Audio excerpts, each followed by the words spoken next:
Paz do Senhor a todos. Que a graça e a paz do Senhor estejam presentes na sua vida neste dia.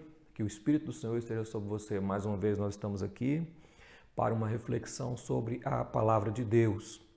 Nós buscamos nesta manhã mais conhecimento e a você, amigo, irmão, que participa conosco do nosso canal, que nesta manhã você possa ser abençoado por Deus com mais uma palavra bíblica. Você que ainda não é inscrito no nosso canal, se inscreva no canal, que com certeza a sua vida será abençoada. Nosso canal AD Fama Nova Olinda, em Aparecida de Goiânia. Nós, com muita alegria, estamos aqui para juntos aprendermos a palavra de Deus. Hoje nós estaremos falando sobre batismo nas águas, né? Batismo nas águas. É um assunto que muitas pessoas ainda questionam e nós queremos, em poucas palavras, uma reflexão rápida sobre essa questão do batismo. A palavra que nós queremos ler está em Marcos, capítulo 16, versículo de número 16. Quem crer e for batizado será salvo, mas quem não crer será condenado. A primeira questão do texto é que o texto apresenta a palavra crer. O grego aqui apresenta um estado no passado, algo que aconteceu no passado. E a palavra for batizado nos apresenta um ato de obediência externa, né? O batismo, ele é para o salvo. Ele não salva, mas ele é para o salvo. Se uma pessoa já aceitou a Cristo, agora, sendo ele uma pessoa que já está salvo, porque creu no Senhor Jesus Cristo, o ato do batismo para ele se torna uma obrigação externa. Como? Eu não preciso ser batizado para ser salvo, mas eu preciso do batismo para uma obediência externa às pessoas que agora me veem. Eu vou demonstrar isso às pessoas, a minha salvação, mostrar que eu tenho definição no que eu quero, que eu tenho certeza que o caminho que eu escolhi é o caminho que eu quero para a minha vida e que este caminho agora que eu escolhi, eu quero permanecer nele. Então, esta pessoa passa pelo ato do batismo, né? O ato do batismo é exatamente uma expressão externa às pessoas, um testemunho externo. A pessoa que aceita a Cristo e reconhece que não existe outro caminho e que esse caminho que ele escolheu é um caminho que ele não quer mais sair dele, é um caminho que ele quer permanecer. Ele reconhece que não existe outro meio de salvação a não ser esse que agora ele está presente. Então, ele pede para ser batizado. O batismo é em Colossenses, se você ler Colossenses 2:12, deixa eu ler aqui para você Colossenses 2:12, a Bíblia, Paulo escreve em Colossenses capítulo 2, versículo 12, ele escreve sobre o batismo. Ele diz: sepultados com ele no batismo, nele também ressuscitaste pela fé, no poder de Deus que o ressuscitou dos mortos. Paulo mostra o que simboliza o batismo. O simbolismo do batismo é morte e ressurreição. É por isso que quando eu defino que eu agora tenho encontrado o caminho que eu quero permanecer nele, o ato do batismo vem para mostrar à sociedade, é um ato externo, obediência externa, mostrando às pessoas que estão perto de mim, às pessoas agora, que é um caminho que eu escolhi, que é o caminho que eu quero trilhar nele. Eu não quero mais voltar para o mundo, então o ato do batismo traz esse simbolismo, morte e ressurreição, né? Sepultamento e ressurreição para Cristo. Eu quero morrer para os desejos do mundo e servir a Cristo definitivamente. Então, o batismo tem este símbolo, traz este símbolo. Por que que a Bíblia diz que quem creu e foi batizado. É porque que quem crê, só crer é um ato interno. Só crer não tem testemunho externo. Quem foi batizado tem testemunho externo. Então, se eu criei e reconheci este caminho, o que me impede de ser batizado? Uma grande dúvida que traz hoje a sociedade é a questão do casamento. Eu devo ou não ser casado para me batizar? Eu preciso estar casado civilmente para me batizar ou não? É fácil definir. Primeiro, eu preciso entender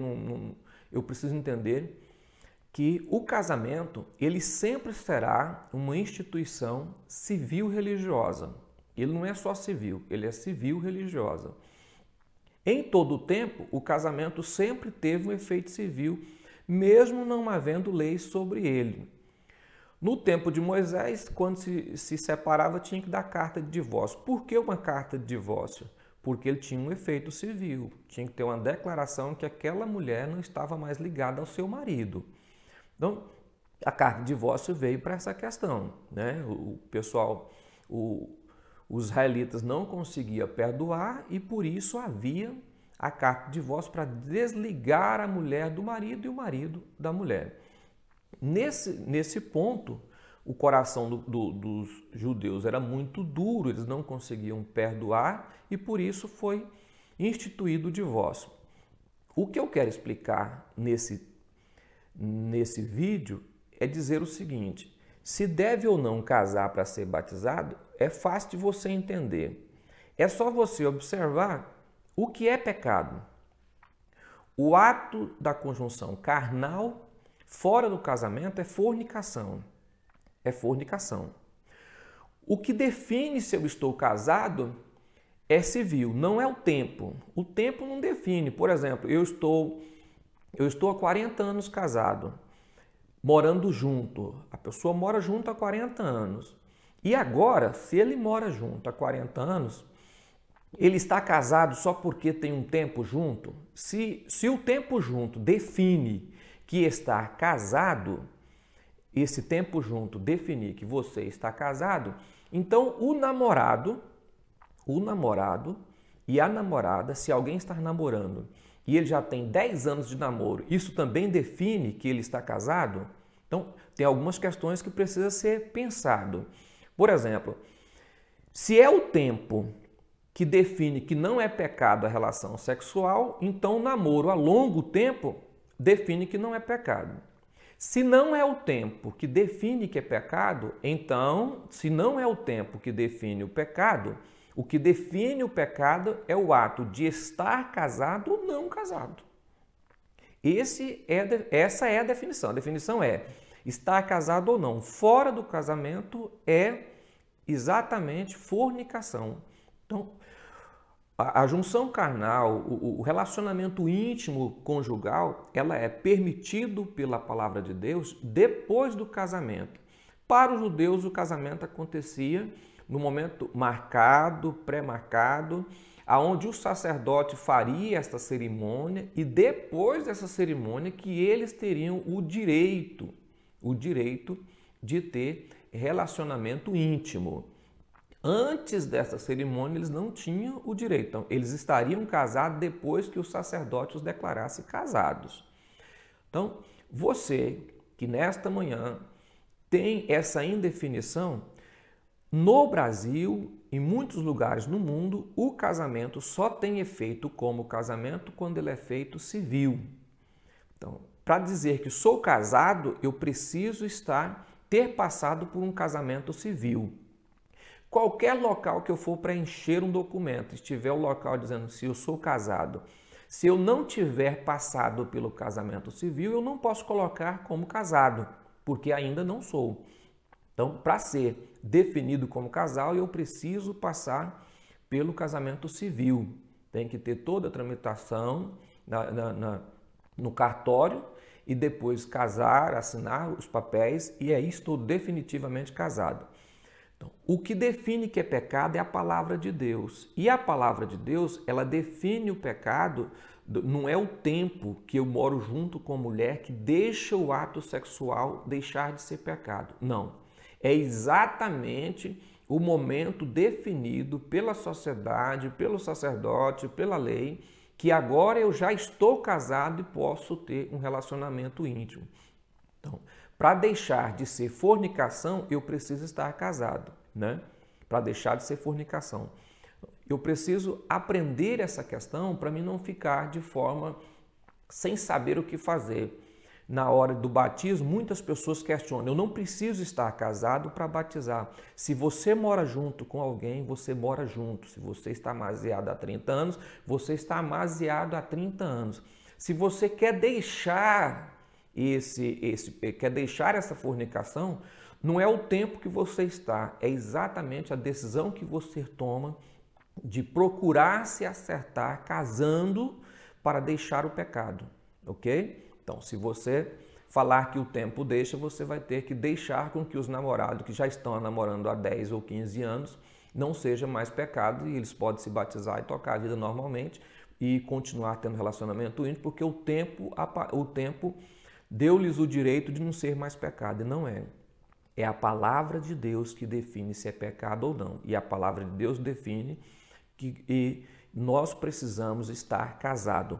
Paulo, no capítulo 7, de 1 aos Coríntios, ele diz o seguinte: se eu não consigo me conter, então casa-se. Então há aqui uma definição de que eu preciso passar pelo ato do casamento para poder deixar de pecar, de abrasar, né? Eu preciso passar pelo ato do casamento para que eu deixe de abrasar. Eu preciso estar buscando deixar de pecar para que eu possa, então, viver na presença de Deus. Se você não consegue conter, casa-se para não pecar. O que ele está dizendo? Que sem o casamento é abrasar. Sem o casamento é abrasar. E também não é o fato de você estar somente com uma pessoa o tempo todo que define que não é pecado o relacionamento sexual. Não. O que define que não é pecado é exatamente você estar ligado a essa pessoa, agora definitivamente casados, ok? Que Deus te abençoe.